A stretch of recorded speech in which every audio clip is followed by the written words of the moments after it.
and anything for among each others, feel free. Okay. What happens if you fail the SAT? You're screwed, by the way. What kind of question you It's actually impossible to fail. If you write your name, you get 200 points on that. I think you'll get 600 points. Yeah, you get 600 points. Just out of the bat. If you guess every single one, you still probably just get 1,000 points. So yeah, I was 400. So yeah. Jason, to answer your question, failure is not an option. Not an option. People are just always oh, the SAT is not important. No, it is. The SAT is super important, so you had better do well on it. They're always oh yeah, we don't look at the SAT, we want to see your character. No, they don't, by the way. They really very good answer. Grades and SAT will get you, a lot of schools do interview after they, there's an interview process, and grades and what your resume looks like and that kind of stuff, academics is what gets you that interview, and then having a good personality and then being able to answer questions well and that kind of stuff comes after. And with the interview process, kind of have things in your mind already, what you want to say. You can always twist things. With any interview, it's really important to just have things in your head already, or else a lot of times they'll ask you a question, and if you don't have anything, you'll be blah. And it's not coherent. So it's important to have things in your head already. Your strengths, your weaknesses, those are always really important. Why you should go to that school, why that school's a good fit for you, that kind of stuff. Well, honestly, if any of you are considering the top Ivy Leagues, or the top 20, if you look at their SAT scores, they're usually skewed lower than they actually should be. So for example, if they said their mean, their average is only around 21. In reality, it's usually actually you need a 23 in order to get in. Because the 21, you also factor in all the athletes and legacy applicants. Yeah. They help bring down the average. But in reality, if you want to get in based on merit, it has to be around 2250 upwards in terms of SAT. Good point. Yeah. 2250 upwards. I would give it 2300 just to be safe, so yeah. Thank you. Almost. Any questions from parents and high school students? Paul? No? I have a question for, I guess for everybody. Regards SAT, when you do the first time that you do it, did you already get help, or do you just do it now and then see where you are before you actually? I would recommend the PSAT first. Usually you get a PSAT every single year, depending on how well you do on your PSAT. For example, depends on your goal as well. If you want a 23, but on your PSAT you only get a 21, I would probably go take classes before I actually take the SAT. Yeah, it's the first time, even though just trying it, you think you're just gonna try it, it still counts. So I would not recommend just going into it blindly, let's just see what I get. You might want to prep for maybe a month or 2 months beforehand. Just SAT is all about practice. There's nothing to it. It's not about how smart you are. It's all about how many practice sets you do. If there are only a few sets of questions, a few types of questions they love to ask. If you know those sets of questions by heart, you're gonna get a good score on the SAT. So it's all about how many practice sets you do every single day, and just buy a lot of SAT prep books or borrow them from the library and just start doing them. And it really does help. So. Well, but not everybody have that self-discipline to it. You're gonna have to learn. If you don't have that self-discipline, if you feel like you won't do it unless you go to a class, I would suggest going to a class. I just didn't have the time, so before I took the SAT, probably 4 months in advance or something, I started doing my own practice problems. And it's really important, when you're checking them, if you get something wrong, it's important to know why you got it wrong, because if you don't, you're just gonna make the same mistake again. So for me, I took classes the second time I took it. And then only 3 or 4 weeks. Took 4 weeks of class and then took it, but each person is different. So. Yeah, so if you want to take SAT classes, it's good to get a one-on-one tutor, like it might be more expensive, but it really does help a lot more than a group setting, because in group setting, you can just like blend in with everybody else, and like teacher doesn't really, know or care about you. But like if a one-on-one tutor, they will really like try to boost your score up. And let me think, oh yes, about the self-discipline thing, like my writing score was really low. So I locked myself in the library for like 2 weeks, and I just did nothing but writing practices every single day, like no distractions. Like if you just have to know yourself and like know that you don't have self-discipline, so you gotta like make other people like enforce it on you. Like my dad took away stuff from me, so yeah. Hey Dad. But honestly, like as opposed to everybody else, like I'd rather work by myself for SAT studying, because groups actually distracted me more than they helped me. But what I recommend is like doing, if you're 3 months out from SAT, probably do a practice test a week, and then 2 weeks before, and then do a practice test every single day leading up to the test. Because again, SAT is all about repetition. Yeah. It's all about how many practice tests you do. Because honestly, like, because SAT, it's basically it's always the same test. It just changed the words and the numbers around and the articles. So basically, if you like did it enough times, it's basically like the same formula you could do for every single test. It's just basically you have to improve your consistency with the test. That's all. I have a question.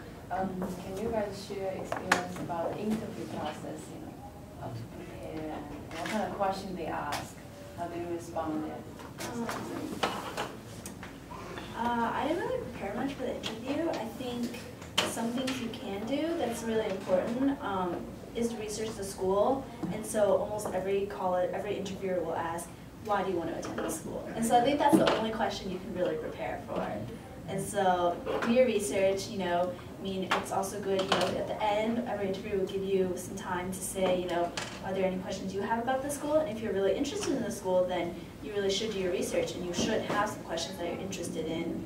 Other than that, they just ask questions like, tell me about this activity or that activity, things you do, what you might want to do in the future, what you might want to study. I mean, those sorts of things are just really about you, and there's not much to prepare unless you just know yourself. So they might ask questions according to resume you put together, Actually, interviews are actually more for your benefit than for the school's benefit. The school, usually they hold the interviews to see what you want to know about their school. But it depends from school to school. Like some schools will, they'll ask for your resume. Well, they don't ask for a resume. You bring your resume on your own, on your own initiative. But if you do bring it, some schools will ask for it. Other schools, they'll just be like, oh no, thank you. Just keep your resume. So basically, interview, my experience in interview is just look nice, be polite, and answer questions. That's about it. Because interviews in the long run, they don't matter that much. This is just basically, interviews could, I think that interviews can only help you more than can hurt you. Yeah. So it's They basically, only help you, basically. yeah, so basically they're just trying to see what kind of person you are. You could be the best student on paper, but if you're you won't even talk to your interviewer at the interview, then they will be like, yeah, this kid does not belong at school because he won't talk to anybody. Or he doesn't like us that much as showing on the paper, Yeah. So It's important to look nice because they don't, when you meet somebody, you have a first impression, right? And if they look awful, then it's a bad first impression. It's business wear. So. Yeah, always overdress, don't ever underdress. No. Well, don't overdress. Well, make sure you're wearing business business casual. Don't ever go in khaki Jeans. shorts and a t-shirt. That's just No. not smart. So always go in business casual is a good rule of thumb. Just be yourself during the interview. Don't be afraid. Oh, what she was saying with the questions, have questions because like they want to know why you're interested in the school. So like, and it sparks conversation and whatever. So. Pretty much like what everyone else is saying. Like, but I think interviews are kind of like the SAT in a way. Like, if you want, like, it's good to be good at interviews. You know, interviews will get you places in life. You know. So, I mean, it's just practice, you know. I wasn't always the best interviewer. Like, I was like in high school, I was pretty shy, you know. In middle school, I was like a clumsy kid. But you know, the more kind of like that kid over there. You're mean. You're mean.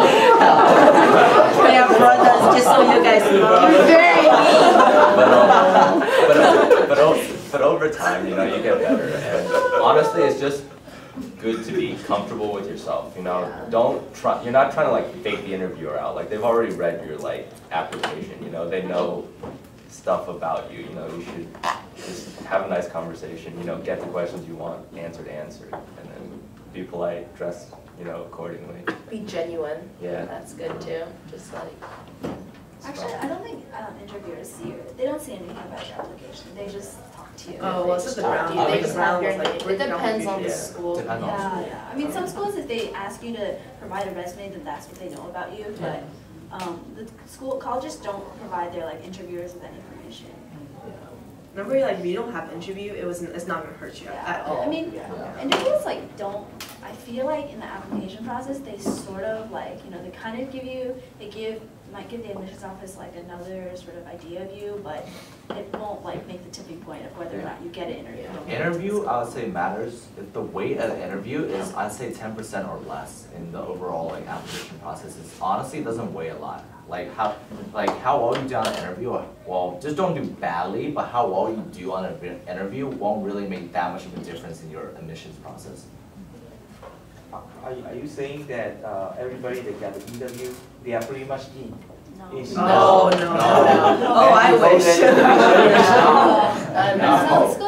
Some schools, I think it depends on the school. I think UPenn selects people to interview, so, but I don't take my word for that. But UPenn does. UPenn. UPenn only does legacy and early decision for the interview process. They don't do normal for everybody else if you do regular. And like Duke interviews, it's like you have to submit your application by a certain date to get an Yeah. interview. So Yeah. like some schools do it. And then other schools just like, they send an email to all the applicants and saying, please sign up for your time. These are the days available. Email us and we'll give you an appointment.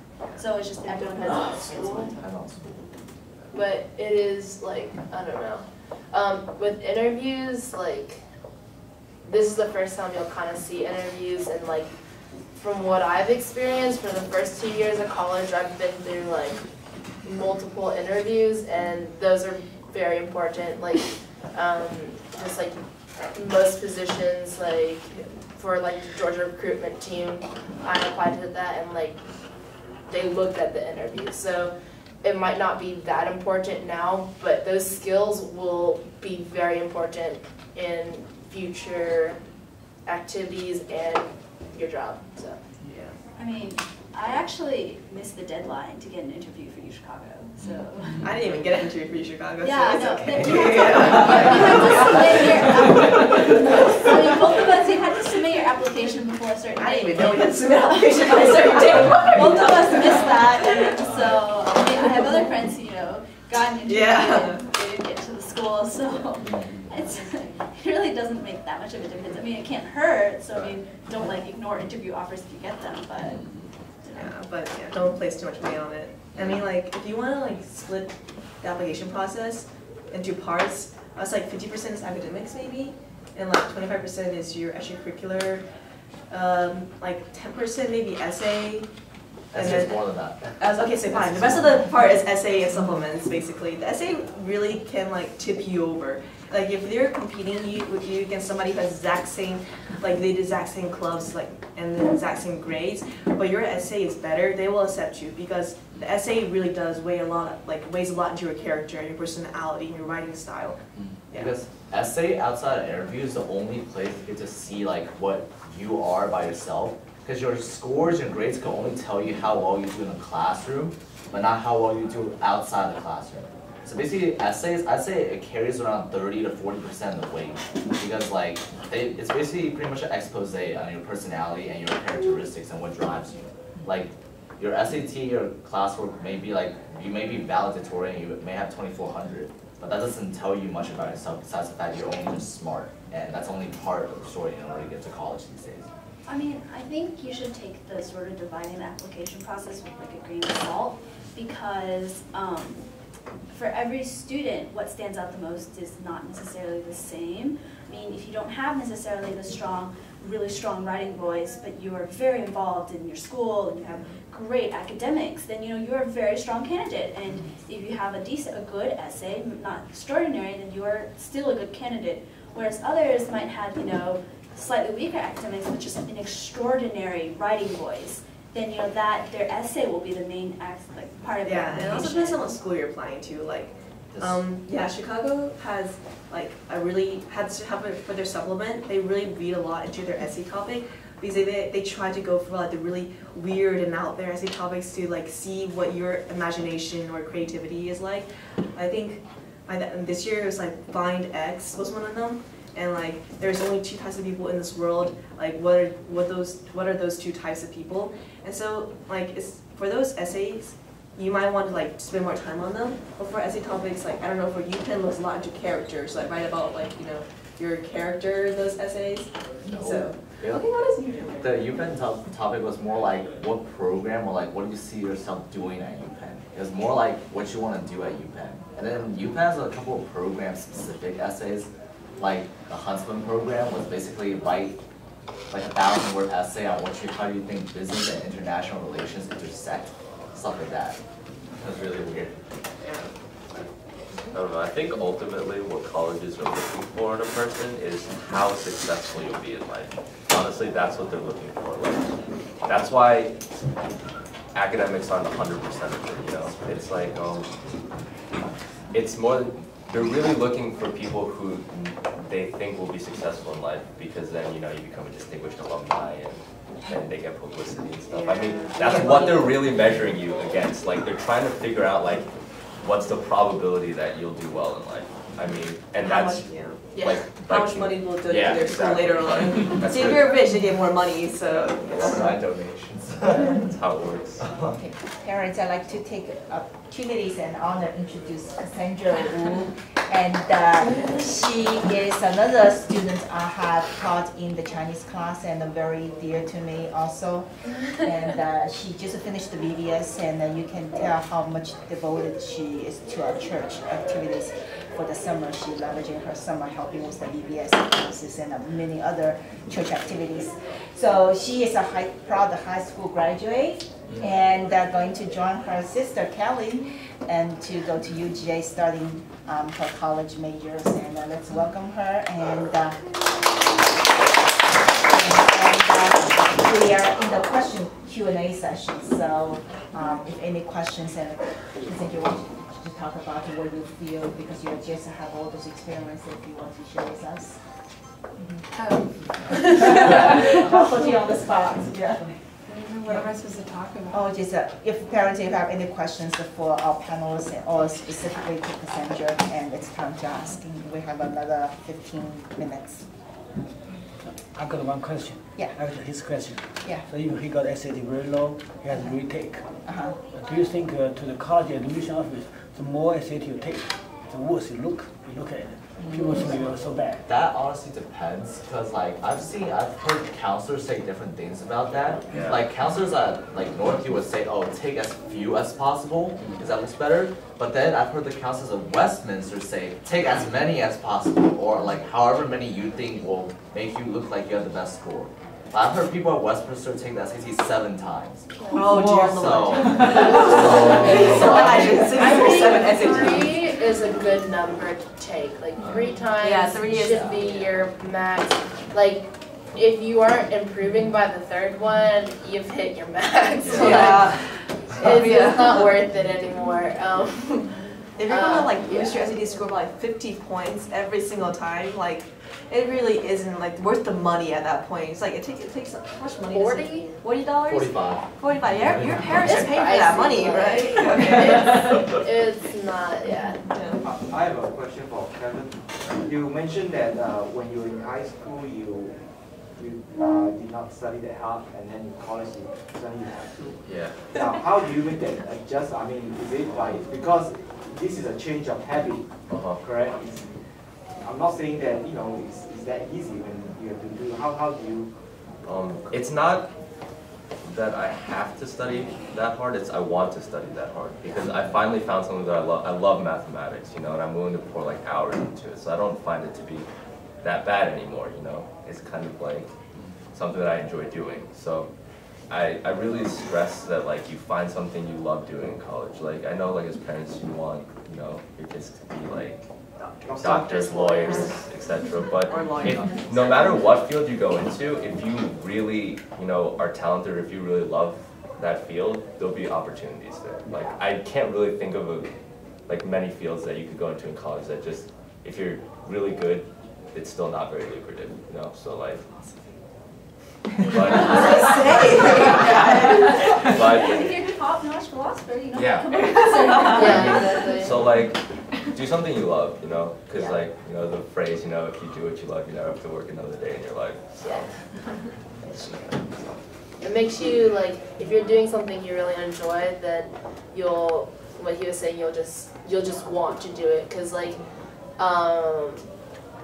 I'm taking, last semester I took history of econ, which was awful, and I was taking like accounting, and like I spent like probably like 20 hours of accounting and like 2 hours on econ, and I like, you know, it's just, you do what you love, and like that's why you would study. Or if you want the grade, I mean. Yeah. I mean, you know, there's some subjects you really love, but then other subjects you might just be motivated to, you know, okay, I need to get this baseline grade, so I'm going to study, you know. Yeah, I mean, I know a few there's that like you want to do well because you know everybody else is doing well, so if you don't do well, you're basically outcast from society there. And so like there's like that really competitive social thing going on. And you just, I don't know, it's just like something you have to want to do. Like you have to want to get good grades. Like no matter, like my parents, like no matter how much they yelled, they couldn't force me to get good grades until I, like myself wanted to, basically. So you have to change that mindset. Yeah. I do have a question on behalf of the parents though. You all go through 4-year high school, and some of you already gone through college, right? College, most of college you probably have, it's a state, you stay in school, you're not necessarily living in the house. What you think the parents can really support you, like give us some insight, you know, I think, you know, maybe, you know, stay awake, you know, until you sleep or parents not sleep. You know, I was doing that, you know, just like, as long as Kevin is up, I'm up. You know, I just want to make sure, you know, he's not going to beyond the midnight, you know. But can you name a couple of things you think your parents really helped, if any? Like in high school? In high school, or during those junior year and senior, most the critical period, your parents' role, what kind of role you like to see, and what kind of role really helped you? I think at that point it's all about like intrinsic or like self-motivation. Because I mean at that point it's whether or not you really want to get into a good school or just an okay school. At that point it's all about your own motivation. If you want something that badly, you'll do it yourself. If you don't, your parents really can't do anything about it at that point. It has to start early in my opinion. Oh yeah, and like people, I know like a bunch of like kids who 9th grade, 10th grade slacked off, like they didn't want to, like junior year, they're like, oh wait, I should really get to a good college because it might be important for my later life, and then they started working, and that's too late. It's like too late. By junior year, it's too late. So like parents, you gotta like maybe freshman and sophomore year, you gotta beat it to them that they gotta get good grades. Yeah. Yeah. The middle school, right? Really? Yeah, the middle school. Because high school's grades actually count. So even if you get all A's, like in middle sophomore, junior, senior year, but if you fail all your freshman classes, that's still gonna kill your chances by a lot. Yeah. So like it should, honestly, your groundwork for grades should be set in middle school. Yeah, freshman year should be like your buffer year. Like that's the year that's keeping your grades up, because sophomore year is like okay. Junior year is gonna tank it, like it's going to tank it. So freshman year is like the year you like build up that base, and like it's like your grade, like it buffers your junior grade basically.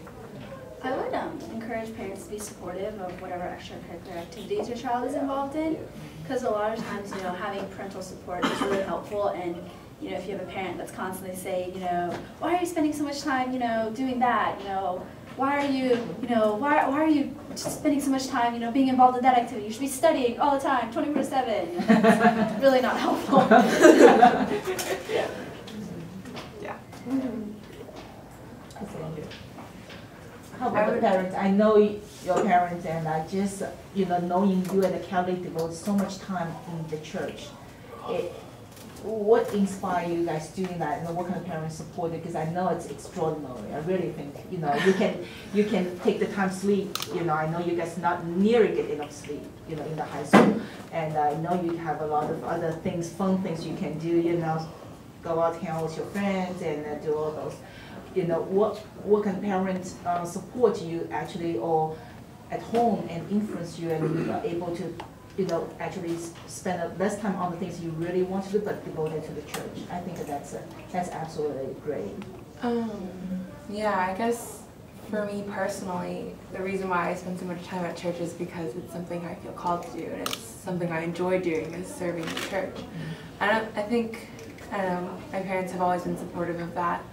And like Donna said, if your parents are supporting your extracurriculars or whatever you want to do, it helps a lot, because your parents are kind of the people who can take you around, they drive you around, and they're also they're your biggest supporters also. Right.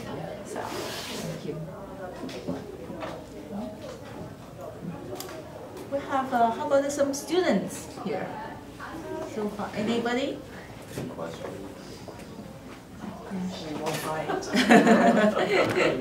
Just a curiosity, how many of the students here in the high school, just a curiosity, any? Okay, to Paul, and are you guys in junior year or senior year? Junior. Sophomore, okay. Well, this is the time. Yeah, perfect opportunity. Yeah. And the rest of them probably all in middle school, right? Is the two in the back? Yeah, okay. Okay. Is any other questions?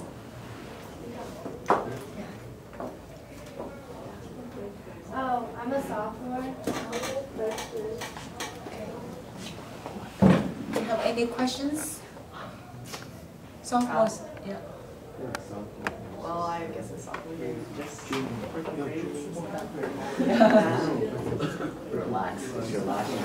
Oh yeah, the last year, you're gonna get some sleep sophomore year. Oh yeah. Get sleep while you can. Junior year is going to be pretty, well, if you're taking AP classes junior year, you're not going to get much sleep, I can tell you that now. I think I may have slept an average 5 hours a night, maybe. And those were good nights. Yeah.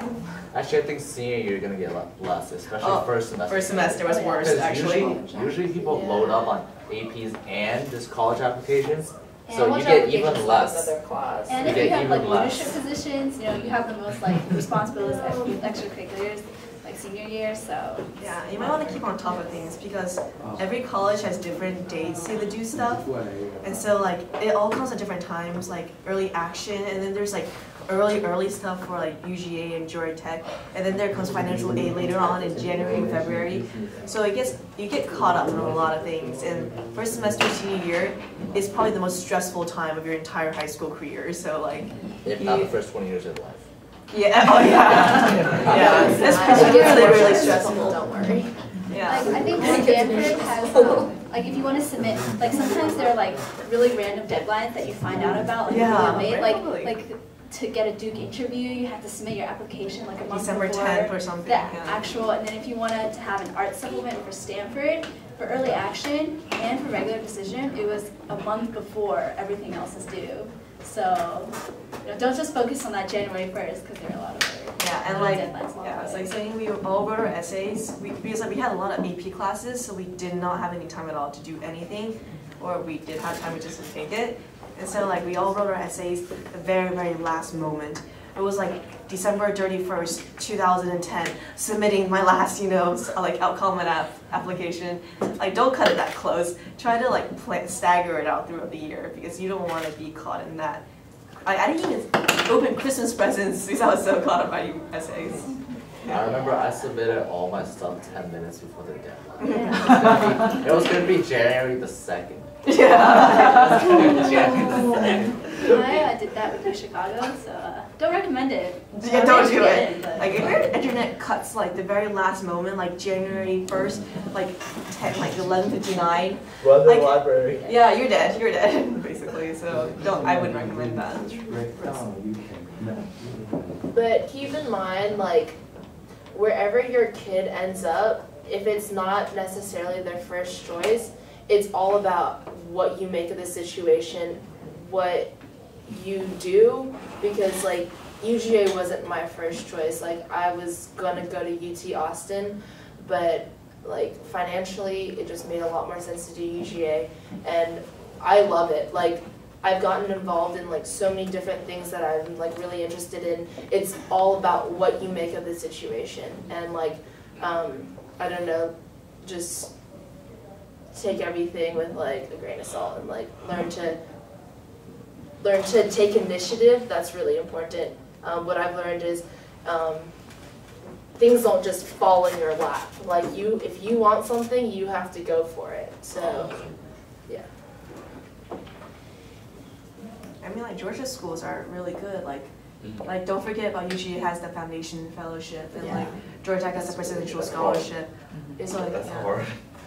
Yeah, those are really difficult too. It's like almost like applying to top-notch Ivy League schools. So if you like Georgia schools are cheap first of all, and they have really good programs and scholarships. So if you really want to save money and you want a good education, like apply to the honors program and like both of those. The Emory has an Emory Scholars Program, and it's a lot. I know friends who got into Harvard, Princeton, Yale. They didn't get into some like Emory Scholars, things like that. So there's a lot of prestigious things just in Georgia.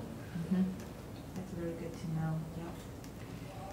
All right. Save money, save your parents' money. Yeah. Absolutely. Yep. Financially. It is a 3 o'clock. It's a little bit over 3 o'clock. So I think today's sessions is and I'd like to take this moment to thank you all the panelists for their time and wish them the best month in their college career and their pursuing. And we definitely love to hear from you guys next year to share with us your new experience. And so if parents have some questions doesn't get a chance to ask, I hope we'll have the next few minutes and just more interactive. And we have 4 o'clock the teachers 中文学校老师的同工会 I welcome all the panelists if you guys are free to join us. That will be whenever you guys can catch up. But today's session is officially and thank you so much. Have a wonderful weekend. Yeah.